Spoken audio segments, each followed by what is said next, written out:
ஆசிரியர் தகுதி தேர்வுக்கு தயாராகி கொண்டிருக்கிற அனைத்து ஆசிரியர் தோழமைகளுக்கும் வணக்கங்களும் வாழ்த்துக்களும்.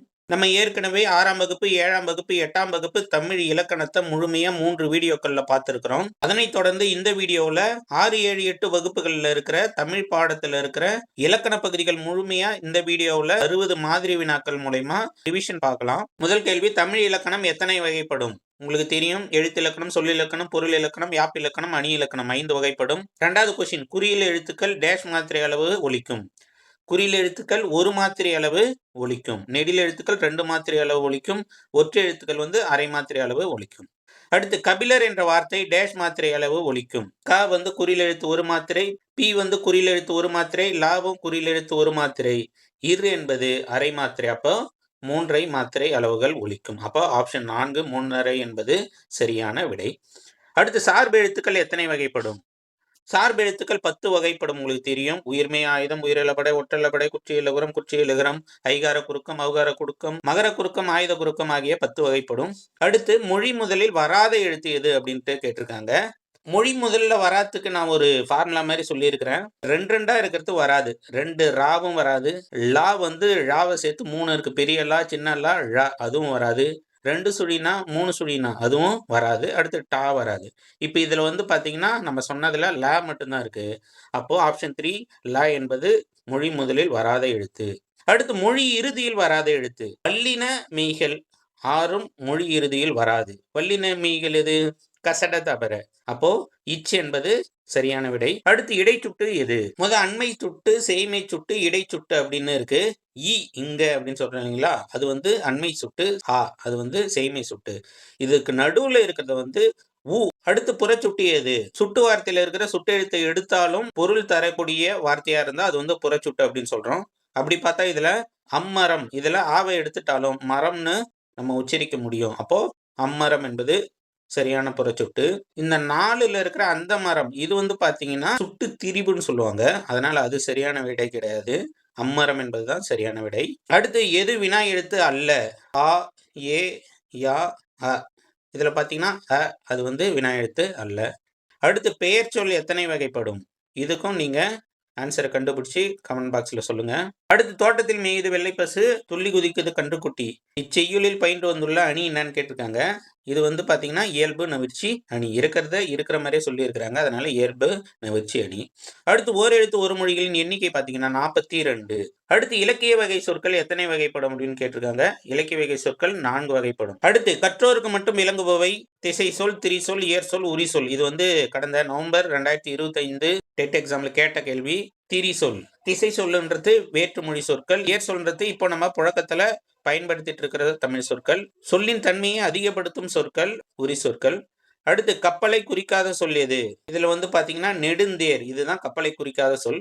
அடுத்து, எது திசை சொல்? இதுல பாத்தீங்கன்னா மழை என்பது தமிழ் சொல் தான். கிழக்கு என்பது தமிழ் சொல் தான். வாவி என்பதும் தமிழ் சொல் தான். சாவி என்பது திசை சொல். அடுத்து, தற்பவம் எது? இதுக்கு நீங்க ஆன்சர் கண்டுபிடிச்சு சொல்லுங்க.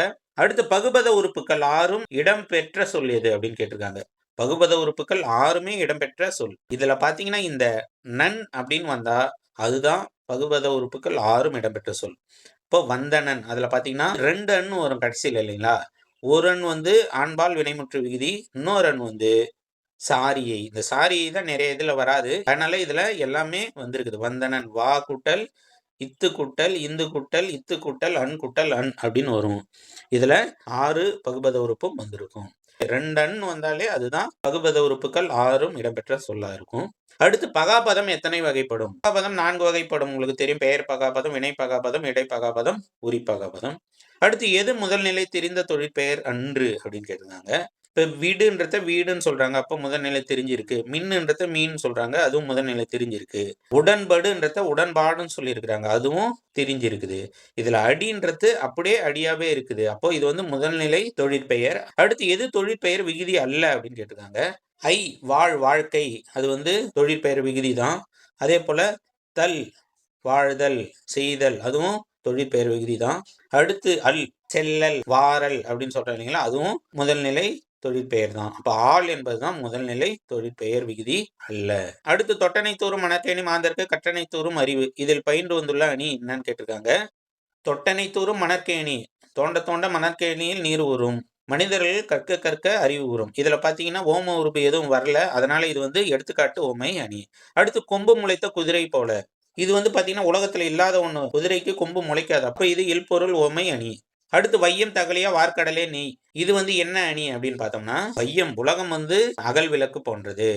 வார்க்கடல் வந்து நெய் போன்றது. ஆனா போன்றதுன்னு சொல்லல. ரெண்டும் எது உவமை எது உவமையன்னு சொல்லிட்டு பிரித்தறிய முடியாத அளவுக்கு இருந்தா இதை நம்ம என்ன சொல்றோம், உருவக அணி அப்படின்னு சொல்றோம். அடுத்து பெருமைக்கும் ஏனை சிறுமைக்கும் தத்தம் கருமமே கட்டளைக்கல். இதுல பாத்தீங்கன்னா ரெண்டுல ஒன்ன மட்டும் ஒப்புமைப்படுத்திட்டு ஒன்ன வந்து ஒப்புமைப்படுத்தாம விட்டுருக்காங்க. பெருமையும் சிறுமையும் தங்கத்துக்கு ஒப்பிடாம, ஆனா அதோட கருமமே உரைக்கல்லுக்கு ஒப்பிட்டு இருக்காங்க. அப்போ இது வந்து என்னது, ஏகதேச உருவக அணி. அடுத்து இதுல ஒண்ணு மட்டும் உயிர் தொடர் குற்றியலுகரம் அல்ல. அது எது பார்த்தோம்னா, அரசு வந்து உயிர் தொடர் குற்றியலுகரம் தான். கயிறு ரூவுக்கு முன்னால ஈ வருது, அதுவும் உயிர் தொடர் குற்றியலுகரம் தான். 9ல தூவுக்கு முன்னால பா வருது, அதுவும் உயிர் தொடர் குற்றியலுகரம் தான். அதுல பாத்தீங்கன்னா தூவுக்கு முன்னால ஆ வருது. இது உயிர் தொடரா இருந்தாலும் தனிக்குறிலை அடுத்து வர்ற உகரம் வந்து குற்றியல் உகரமா இருக்காது. அப்போ அது என்பது உயிர் தொடர் குற்றியல் உகரம் அல்ல. அடுத்து தனிக்குறியில் அடுத்து உகரம். இப்பதான் சொன்னேன், தனிக்குறியில் அடுத்து வரும் உகரம் வந்து முற்றியல் உகரம். அது வந்து குற்றியல் உகரம் அல்ல. அடுத்து சொல்லின் முதலில் ஐகாரம் ஒலிக்கும் அளவு. இதுக்கு நீங்க ஆன்சர் பண்ணுங்க. அடுத்து போம் சொல்லின் மகரம் ஒலிக்கும் அளவு. இதுக்கும் நீங்க ஆன்சர் கண்டுபிடிச்சு கமெண்ட் பண்ணுங்க. அடுத்து கடைக்கண் என்பது கண்ணின் கடை அப்படின்றதுக்கு மேல கடைக்கண் அப்படின்னு சொல்றாங்க.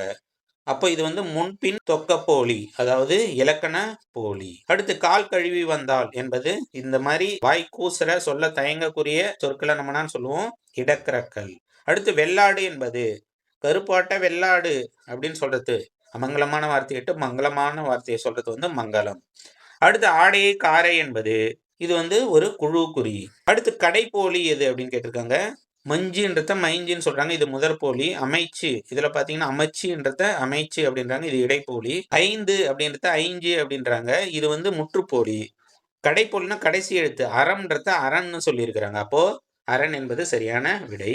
அடுத்து உயிரெழுத்துக்கள் பிறக்கும் இடம். உயிரெழுத்துக்கள் 12 வந்து பாத்தீங்கன்னா கழுத்தை இடமாக கொண்டு பிறக்கும். அடுத்து இடையினமைகள் பிறக்கும் இடம். இடையினமைகளும் உயிர் எழுத்துக்களும் கழுத்தை இடமாக கொண்டு பிறக்கும். வல்லினமைகள் வந்து மார்பையும், மெல்லினமைகள் வந்து மூக்கையும் இடமாக கொண்டு பிறக்கின்றன. அடுத்து இங்கே வா என்பது இந்த மாதிரி கட்டளையா சொல்றது வந்து பாத்தீங்கன்னா ஏவல் வினை முற்று. அடுத்து வாழ்த்துதல், வைதல், விதித்தல், வேண்டல் ஆகிய பொருளில் வருவது எது அப்படின்னு கேட்டிருக்காங்க. இதுக்கு நீங்க ஆன்சர் கண்டுபிடிச்சு சொல்லுங்க. அடுத்து இறந்த கால விடைமுற்று எது அப்படின்னு கேட்குறாங்க. இதுக்கும் ஈஸியானது தான், நீங்களே ஆன்சர் சொல்லுங்க. அடுத்து எவை வியங்கோல் வினைமுற்று விகுதிகள் அப்படின்னு கேட்டிருக்காங்க. க, இய, இயர் இது 3 வியங்கோல் வினைமுற்று விகுதிகள். இதுல பாத்தீங்கன்னா க, இய, இயர் இது 3 இருக்கிறது வந்து பாத்தீங்கன்னா 3வது ஆப்ஷன். அடுத்து சிறிய கடிதம். இதில் சிறிய என்பது என்னன்னு கேட்டிருக்காங்க. இப்ப சிறியக்கு அப்புறம் ஒரு பெயர் சொல் வந்திருக்குது. அப்போ இது பெயரெச்சம். இது வந்து பண்பை குறிப்பதால குறிப்பு பெயரெச்சம். அடுத்து படித்து முடித்து பேசிய மாணவன். இதே ஃபார்மேட்ல கடந்த நவம்பர் மாசம் ஒரு கொஸ்டின் கேட்டிருந்தாங்க. இதுல பெயரெச்சம் என்னன்னு கேட்டிருக்காங்க. நீங்க இந்த மாதிரி கொஸ்டின் வந்தா பயப்படாதீங்க. அங்க கொடுத்ததெல்லாம் விடுங்க. இதுல பெயரெச்சம் எதுன்னு கேட்டிருக்காங்க ஆப்ஷன்ல. இந்த ஆப்ஷன்ல கொடுத்த வார்த்தைக்கு அடுத்து ஒரு பெயர் சொல்ல போடுங்க.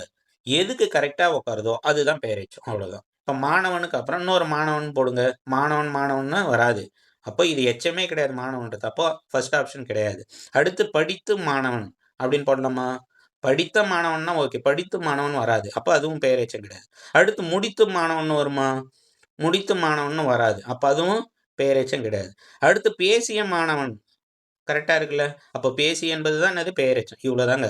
அடுத்து எது வினையெச்சம் அன்று அப்படின்னு கேட்குறாங்க. இப்போ இதுல வினை சொற்களை நம்ம பின்னால போடுவோம். வினைமுற்று சொல்ல பின்னால போடுவோம். எது எதுக்கெல்லாம் கரெக்டா உட்காருதோ அதெல்லாம் வினையெச்சம். உட்காராத்து வினையெச்சம் இல்லை. இப்போ கண்டுபிடிக்கலாமா? பேசி பார்த்தான், இல்ல பேசி பழகினான். அப்போ அது சரியா உட்காருது, அது வினையெச்சம் தான். அடுத்து மகிழ்ந்து சிரித்தான், அது ஒன்னது கரெக்டா உட்காருது, அதுவும் வினையெச்சம் தான். அடுத்து பாடு மகிழ்ந்தான் அப்படின்னு வருமா? வராது. பாடி மகிழ்ந்தான்னா வேணா வரும், பாடு மகிழ்ந்தான்னு வராது. அப்போ அது வினையெச்சம் இல்லை. அடுத்து பாடி பாடி வந்தான் அப்படின்னு நம்ம சொல்ல முடியும். அப்போ பாடு என்பது வினையெச்சம் கிடையாது, அது வந்து ஒரு வினைமுற்று, ஏவல் வினைமுற்று. அடுத்து வள்ளி படித்தனல் மகிழ்ந்தனல் என்பது இந்த மாதிரி 2 வினைமுற்றுகள் வந்து ஒன்று வந்து எச்ச பொருளை தந்தா அதை நம்ம என்ன சொல்றோம், முற்று எச்சம்னு சொல்றோம். இந்த கொஸ்டினும் கேட்டிருந்தாங்க. அடுத்து பொறுத்துக, இதை வந்து நீங்க கண்டுபிடிச்சி ஆன்சரை கமெண்ட் பண்ணுங்க. அடுத்து ஆசிரியர் இலக்கணம் கற்பித்தார் என்பது என்னது? தன்வினை, செய்வினை, செயற்பாட்டு வினை, பிறவினை. ஆசிரியர் அவர் மத்தவங்களுக்கு கற்பித்தார். அப்ப அது என்னது? தன்வினை கிடையாது, பிறவினை. அடுத்து பொறுத்துக.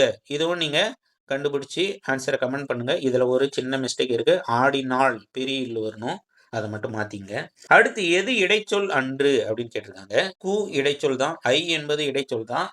போன்ற, சால, போன்றன்றதும் இடைச்சொல் தான். சாலை என்பது உரிச்சொல். சாலச் சிறந்தது அப்படின்னு சொல்றோம்ல, அது உரிச்சொல். அப்போ சாலை என்பது இடைச்சொல் அல்ல. அடுத்து எது உரிச்சொல்னு கேட்டிருக்காங்க. அது அது உரிச்சொல் கிடையாது. கண் என்பதும் உரிச்சொல் கிடையாது.